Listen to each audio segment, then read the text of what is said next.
Bencana meteorologi. Yang pertama ada siklon tropis.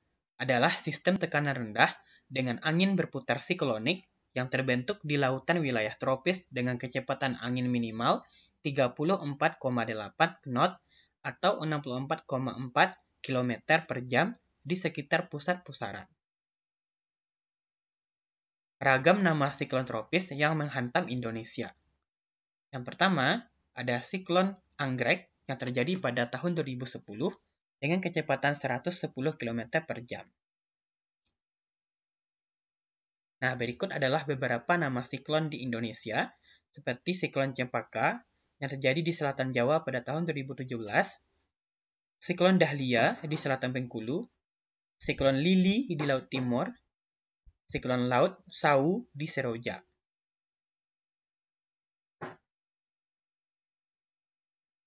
Siklon tropis merupakan badai dengan kekuatan yang besar, mempunyai radius yang cukup luas, yakni mencapai 150 hingga 200 km. Siklon tropis dikenal dengan berbagai istilah di muka bumi, badai tropis atau tipun, atau topan jika terbentuk di Samudra Pasifik bagian barat. Siklon atau siklon jika terbentuk di sekitar India atau Australia, dan hurricane jika terbentuk di Samudra Atlantik. BMKG mempunyai peran besar dalam memberikan peringatan dini terkait siklon tropis ini. Tujuan utamanya dari sistem peringatan dini siklon tropis untuk meminimalkan korban jiwa dan harta benda serta masalah yang diakibatkan oleh siklon tropis dengan menyediakan peringatan dini yang akurat tepat waktu bagi komunitas yang terancam. El Nino. El Nino merupakan perubahan pola cuaca akibat terjadinya peningkatan suhu air laut di bagian tropis Samudra Pasifik. Fenomena ini muncul 2-7 tahun sekali. Dampak El Nino terbesar terjadi pada tahun 1997 hingga 1998. Pada keadaan normal, angin pasat di bagian tropis Samudra Pasifik membawa air hangat dari timur ke barat. Air dasar laut yang penuh nutrisi terangkat ke permukaan.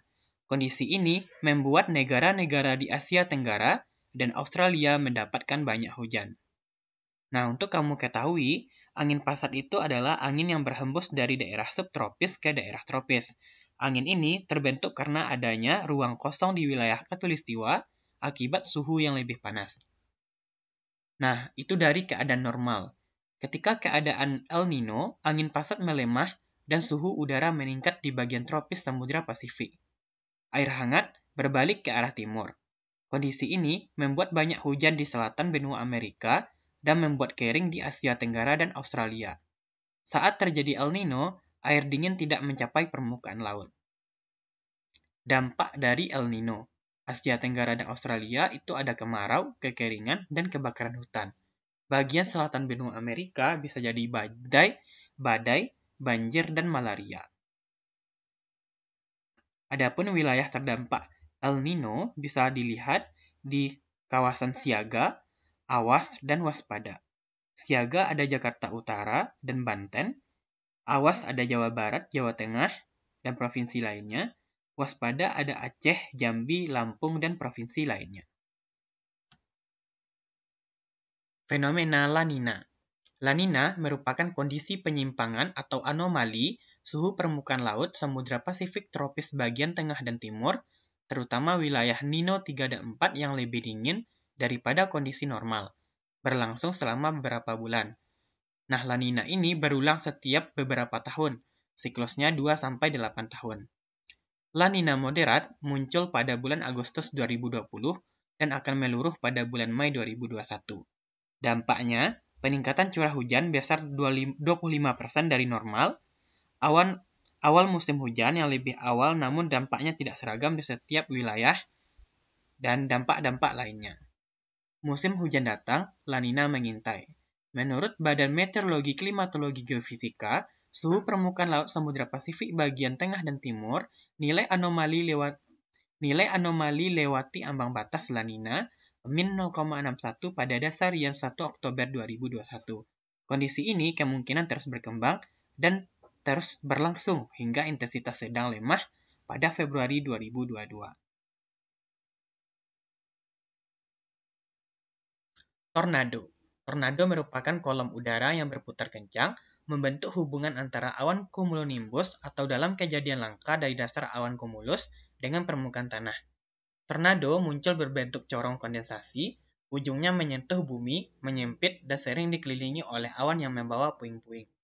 Tornado memiliki kecepatan 177 km per jam atau lebih dengan rata-rata jangkauan 75 meter menempuh beberapa kilometer sebelum hilang. Tornado lebih sering terjadi di Amerika Serikat.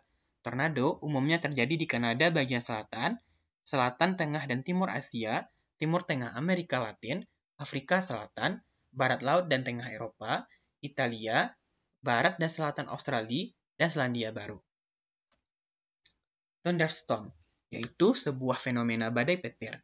Disebut juga dengan badai guntur, bentuk cuaca yang dikenali dari munculnya di mana pada badai petir dikenal dengan badai guntur.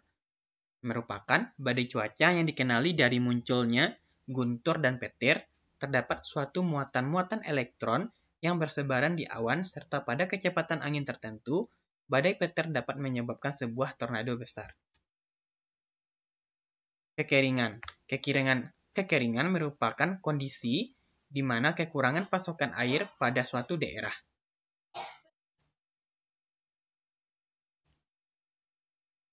Kekeringan.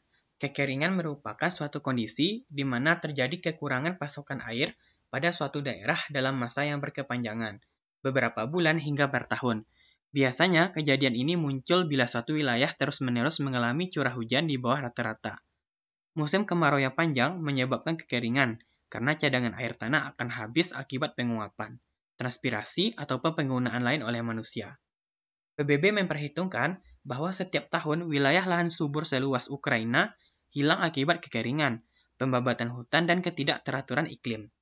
Akibat yang dapat ditimbulkan oleh kekeringan dalam demografi adalah terjadinya migrasi massal, sebagaimana yang terjadi di wilayah tanduk Afrika dan Sahel.